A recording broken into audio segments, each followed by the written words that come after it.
Okay, so you know what?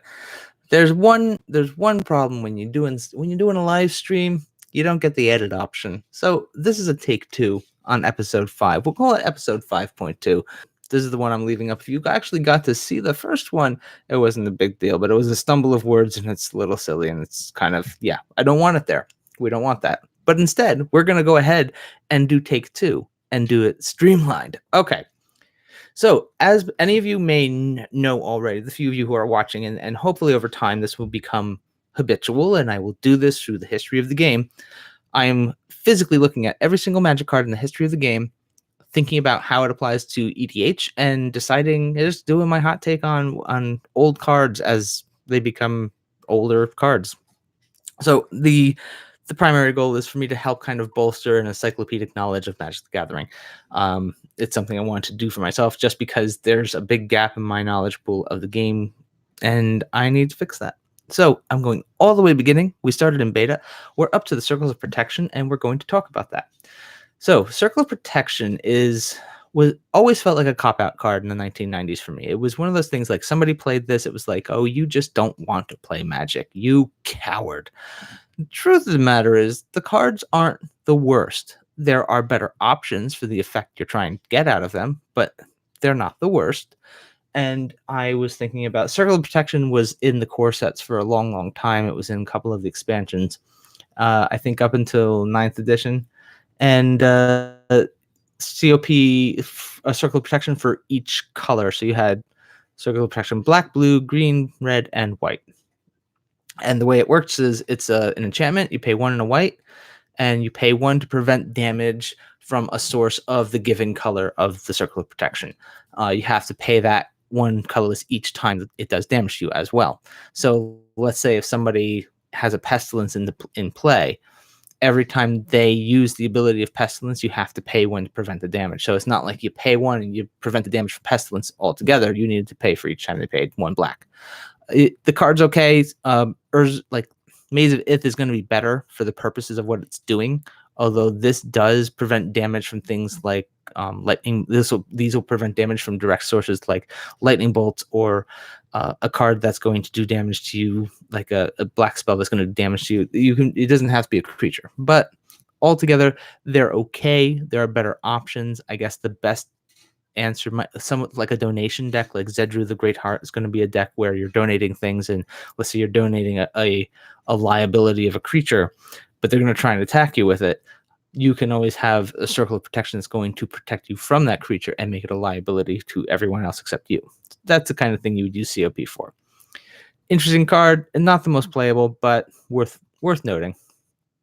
Clockwork Beast is next on the list.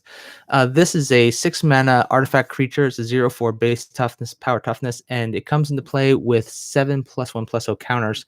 The Clockwork Beast was kind of like, it was a colorless counterpart to what it was maybe like Crawlworm. And Crawlworm, we'll get to that. It's also in the core set. This card was okay. I used to see people try and play this back in the 90s, but it was not a really playable card.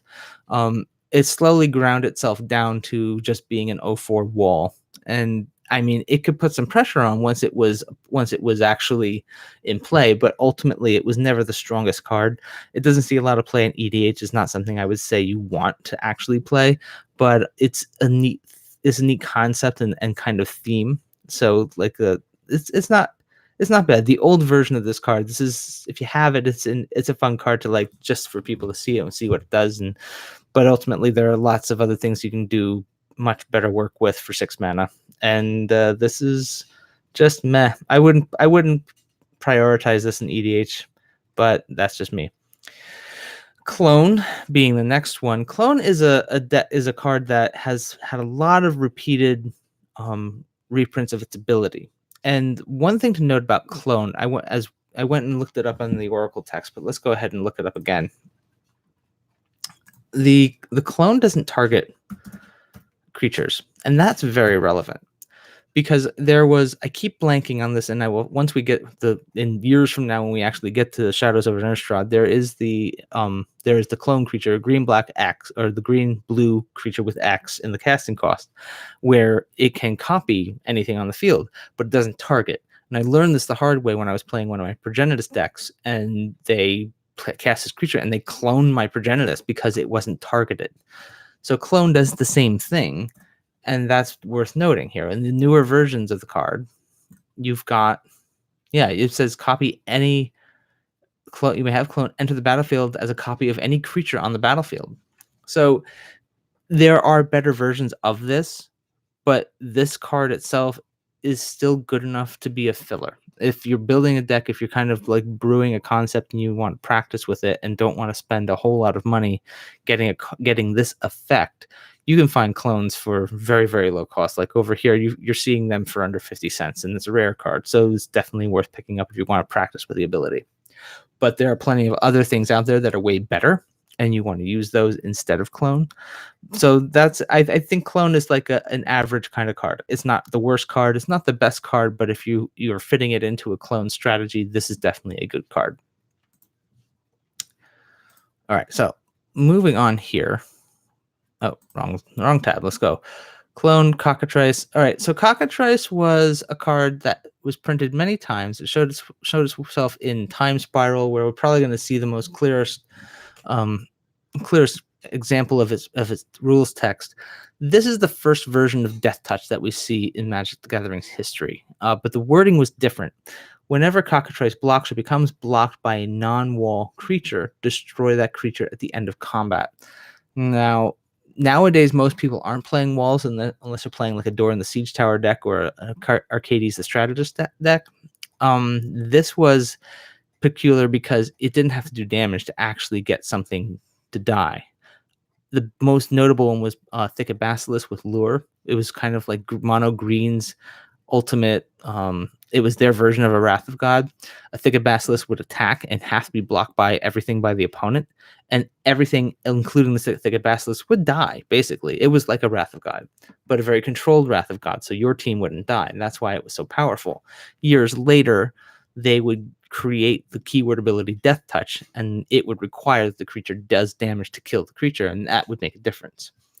So that's Cockatrice. It doesn't. I looked it up, the stats. It doesn't show up in a lot of EDH decks, and ultimately, it's an interesting card. But for 3 and 2 green to get a 2/4 body for that cost, you're basically you can get I don't know. You're better off with a giant spider even. But ultimately, it doesn't really do enough for that casting cost to be worth it.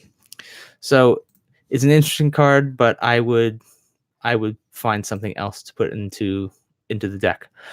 Consecrate Land. This is the one where I stumbled on words. All right, so Consecrate Land, we have to look at the newest version and get a proper explanation of what the rules text is. So it's 1 white for an enchant land, an aura. Actually, enchantment aura, right, enchant land. Enchanted land is indestructible and can't be enchanted by other auras. So that's pretty cool. It can't be enchanted by other auras. I think the original text said destroy all enchantments attached to this land when you cast Consecrated Land. Consecrate Land is one of those cards. It's, again, not a heavily played card in EDH, but you want to play this in a deck where you're counting on man lands. And I would say the coolest one that I think this would be applied to would be a card called Raging Ravine. If you're not familiar with it, it's a red-green dual land. Let's go find it. Raging Ravine. Where is it? There it is. Originally from the Zendikar block. And it was, World Awake was the original. It showed up in Ultimate Masters. It was enters the battlefield tapped, and you can give you red or green, but you pay 2 and a red and a green until end of turn. Raging Ravine becomes a 3/3 red-green elemental creature with whenever this creature attacks, put a +1/+1 counter on it. It's still a land. Now, when you put Consecrate Land on this, you have a creature that will get just bigger every single attack and will start devouring the board state. It will just basically, they'll either have to chump block it, figure out a way to exile it, or start getting beaten in the face with a Raging Ravine that just keeps getting bigger and bigger. That's probably the coolest combo I can think of off the top of my head. This card itself is already pretty solid, but Consecrate Land is much more situational based, and it's not something you want to throw into just any deck. But if you are playing a deck that's leaning heavily on man lands, this is definitely a card to consider. I'd say, yeah, for specific cases, it's a strong card. In most cases, I'd say it is not worth playing. All right, so after Consecrated Land is Conservator. Conservator is garbage. It's just garbage. There's plenty other things you want to spend 4 mana on. It's a 4 colorless mana for what they called a mono artifact. This is a tap, pay 3, prevent the loss of up to 2 life. Don't play this card. This card is just not good. Maybe it's a placeholder. It wasn't good back in the 90s. It's not good today. And it's not worth putting in an EDH deck. That's my take. I'm not even going to look it up and just tell you it's not good. Contract from Below. This is where I think we're going to close things out. Making good time here. Contract from Below is important to look at because it brings up a concept or a strategy. Not a strategy. What am I talking about? It brings up a style of gameplay that has not been played in a long, long time. And the style is called Ante. Discard your hand. Current hand is 1 black for a sorcery. Discard your hand and draw 8 new cards, adding the first drawn to your Ante. Remove this card from the deck before playing if you are not playing for Ante. Ante, for all intents and purposes, was gambling. Now, in the earliest days of Magic, most people weren't scrutinizing the game. I believe the game came out in August of '93 at Gen Con, and it was the Wild West. People were still didn't know how to play. It was the printing of the cards was really blurry, so people maybe didn't understand mono artifact was the tap ability. People didn't see the casting cost clearly enough. They weren't reading the cards correctly. So there was a lot of shady stuff happening as far as gameplay. But the Ante ability meant you were playing for keeps. Each player would take the top card off of their deck, place it off to the side face up. Whoever won the game took both of those cards. So that was a lot of bad feels as a result of that format, and it would ultimately Wizards of the Coast would come along and say, nope, Ante is illegal. It is for all intents and purposes gambling, and there was a legal issue. They really couldn't do that. So it's funny though, because that issue didn't come up until after Homelands was printed, because I'm pretty sure there's a card in Homelands it was an Ante card printed in Homelands because people were still playing for Ante. They still could, but Wizards of the Coast eventually, in an official capacity, had to say they do not support Ante and they do not encourage it to happen. So that was the thing with Ante. We may see some more copies of cards that deal with Ante, but that's that Contract from Below. I guess I've got a little more time here. I got more efficient on the second run, so we're going to go ahead and get to one more card. Control Magic. Control Magic was printed all over the place, mostly in core sets and supplemental sets. Control Magic is a rare, and man, it's funny, it's uncommon in so many other sets, but it is pay 2 and a blue, enchant creature. You control enchanted creature. This is a completely valid card. I would, if you have a Control Magic in your possession, I fully encourage you to play it. If you picked up right here, Control Magic from the Commander Anthology set, the Jace Dual Deck set, the cards are not expensive. They're, you can get them for 50 cents. But the card can do a lot of work. Now, make sure you know your meta. You cannot play it in a deck. If you're playing in a meta where there's not a lot of targets, it becomes really irrelevant. If you're playing against somebody who's using other, like doing copies, like cloning or trying to steal your creatures, you can steal creatures back with this. This can be a very valuable card, and it's a good strong card, but it's definitely not. I don't think it's modern playable. Let's see. Go to Scryfall. I'll check that real quick.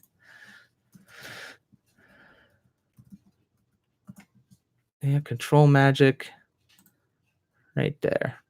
Yeah, it's not even modern. They never printed it past 7th edition, if that. So it's a card that it can do a lot of good work. It's a powerful card, and if you know you've got lots of targets in your local meta, it's worth putting in a deck if you are playing blue. I like it. It's a good card. I mean, if you've got room for it, it's totally worth playing. And just be like, somebody goes to the trouble of putting some big beater onto the field and be like, oh, mine.